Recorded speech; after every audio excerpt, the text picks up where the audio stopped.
Hello 12th class students. Second chapter हम लोगों ने स्टार्ट करा था और उसमें हमने पढ़ा था कि सॉलिड्स क्या होते हैं और उसकी दो मेन टाइप्स हम लोगों ने डिस्कस करी थी, that is crystalline and amorphous solids. और फिर मैंने बोला था कि अभी हम क्रिस्टलाइन सॉलिड्स की टाइप को एक्सप्लेन करेंगे। ठीक, क्रिस्टलाइन सॉलिड्स जो होते हैं वो चार टाइप्स के हैं। पहले मैं आपको बता दूं, वन आयनिक सॉलिड, सेकंड मॉलिक्यूलर सॉलिड्स, ठीक है, कोवेलेंट सॉलिड्स, इसके बाद एक कोवेलेंट सॉलिड्स भी हैं और एक मेटालिक सॉलिड्स हैं। चार टाइप्स हैं। किस बेसिस पे? On the basis of force of attraction. देखो, मैं सबसे पहले डिस्कस करने जा रहा हूं आयनिक सॉलिड्स को। तो आयनिक सॉलिड्स, इसका नाम ही इंडिकेट कर रहा है कि आयनिक सॉलिड जिन पार्टिकल से मिलकर बने होंगे वो आयंस होंगे, पॉजिटिव एंड नेगेटिव आयन।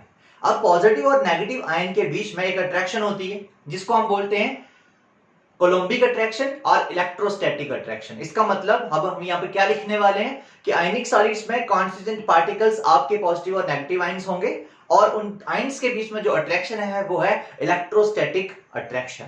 ठीक, वही मैंने यहाँ लिखा हुआ है कि constant particles are positive and negative ions, these ions are held together by electrostatic coulombic force of attraction. अब उनके जनरल कैरेक्टरिस्टिक्स हम डिस्कस करते हैं। ठीक, पहली बात, आयनिक बॉन्ड बहुत ही स्ट्रॉन्ग बॉन्ड होता है, इसीलिए आयनिक कंपाउंड्स का मेल्टिंग और बॉइलिंग पॉइंट बहुत हाई रहता है।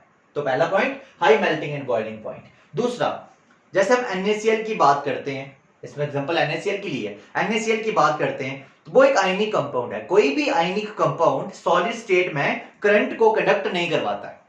जब हम उसको पानी में डालते हैं एक्वस स्टेट में, वो आयंस में डिसोसिएट होता है, फिर उसमें करंट फ्लो होती है। इसका मतलब सॉलिड स्टेट में वो इंसुलेटर होंगे, लेकिन ionic state that is aqueous state या फिर मोल्टन स्टेट, पिघली हुई फ्यूज्ड फॉर्म, उसमें वो इन कंडक्टर का काम करेंगे। नेक्स्ट, पोलर सॉल्वेंट में ये सॉल्युबल होते हैं और ये बहुत हार्ड और ब्रिटल होते हैं, मैंने पहले ही बताया, क्योंकि कांस्टेंट पार्टिकल बहुत टाइटली पैक्ड हैं। और एग्जांपल होगी NaCl। ये था first, that is ionic solids. Second है मॉलिक्यूलर सॉलिड्स। अब वापस वही बात करेंगे कि जो मॉलिक्यूलर सॉलिड्स हैं उसमें कांस्टेंट पार्टिकल होंगे मॉलिक्यूल्स। अब मॉलिक्यूल ना हमारे पास तीन तरह के होते हैं, तो मॉलिक्यूलर सॉलिड्स भी तीन तरह के होंगे। मॉलिक्यूलर सॉलिड्स की बात कर रहा हूं, मॉलिक्यूलर सॉलिड्स बेस में कांस्टिट्यूएंट पार्टिकल्स होंगे मॉलिक्यूल्स। क्योंकि मॉलिक्यूल तीन तरह के होते हैं तो मॉलिक्यूलर सॉलिड भी तीन तरह के होंगे। पहला कौन सा होगा? Non polar. पहले मैं आपको मॉलिक्यूल्स की टाइप बता देता हूं, non polar molecules, polar molecules और हाइड्रोजन बॉन्डेड मॉलिक्यूल्स। ठीक है, तो सॉलिड्स भी तीन तरह के होंगे, non polar molecular solids, polar molecular solids और हाइड्रोजन बॉन्डेड मॉलिक्यूलर सॉलिड्स। देखिए, पहले मैंने यहां पे लिखा हुआ है नॉन पोलर मॉलिक्यूलर सॉलिड्स। तो नॉन पोलर मॉलिक्यूलर सॉलिड्स जैसे H2Cl2I2। अब जरा ध्यान से देखना आप, ये आपके पास एक H2 मॉलिक्यूल है, ये दूसरा H2 मॉलिक्यूल है, ये तीसरा H2 मॉलिक्यूल है, ये सो ऑन, मैं ऐसे कर दिया। अब देखो, ये नॉन पोलर है, इनमें चार्ज की सेपरेशन नहीं है।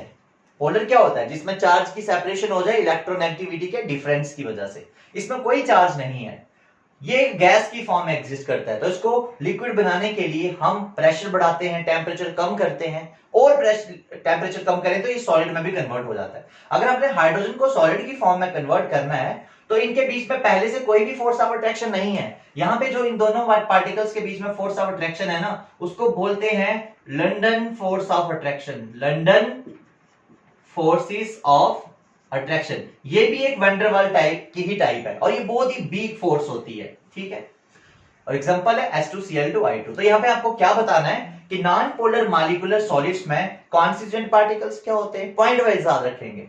नॉन पोलर मॉलिक्यूलर सॉलिड्स में कॉन्स्टिट्यूएंट पार्टिकल्स क्या होते हैं? तो आप बोलोगे नॉन पोलर मॉलिक्यूल्स। अट्रैक्शन कौन सी है? लंडन फोर्स ऑफ अट्रैक्शन, जो कि टाइप है वंडरवाल की। और एग्जांपल H2Cl2I2। तो ये हो गया। नेक्स्ट है polar molecular solids. Polar molecular solids जैसे कि आपका HCl है। देखिए, HCl एक पोलर मॉलिक्यूल है क्योंकि क्लोरीन हाइड्रोजन से ज्यादा इलेक्ट्रोनेगेटिव है, जिसकी वजह से क्लोरीन इन इलेक्ट्रॉन को अपनी तरफ विड्रॉ करेगा और क्लोरीन पे डेल्टा नेगेटिव आएगा और H पे डेल्टा पॉजिटिव आएगा। तो ये एक डाइपोल बन गया। पोल, डाइपोल मतलब दो चार्जेस आ गए इसके ऊपर। देखो, अभी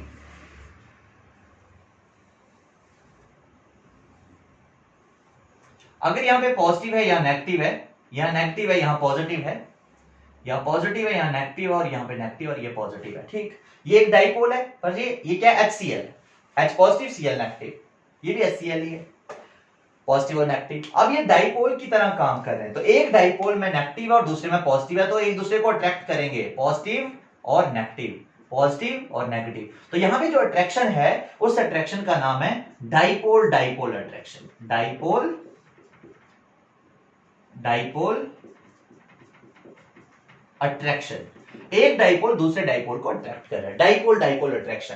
तो ये हो गए पोलर मॉलिक्यूलर सॉलिड्स। तो फिर से आपको कोई पूछेगा पोलर मॉलिक्यूलर सॉलिड्स क्या होते हैं, तो आप बोलेंगे जिसमें कॉन्स्टिट्यूएंट पार्टिकल्स पोलर मॉलिक्यूल्स होते हैं, force of attraction dipole dipole attraction होती है, और एग्जांपल HCl SO2 एक्सेट्रा। ठीक है, दो हो गए। तीसरी टाइप है हाइड्रोजन बॉन्डेड। तो हाइड्रोजन बॉन्डेड का मतलब सामने पता चल रहा है कि इसमें type of bonding hydrogen bond होगी। और हाइड्रोजन बॉन्ड कौन बना सकता है, what is a hydrogen bond? The bond formed by between hydrogen atom of one molecule with electronegative element of another molecule. Electronegative atom क्या होना चाहिए, नाइट्रोजन, ऑक्सीजन या फ्लोरीन। ये तीन ही हाइड्रोजन बॉन्ड बना सकते हैं। जैसे एग्जांपल देखेंगे, ये लिखी भी है मैंने, HF की एग्जांपल ले लो, HF फ्लोरीन पे नेगेटिव, हाइड्रोजन पे positive, negative positive, negative and positive.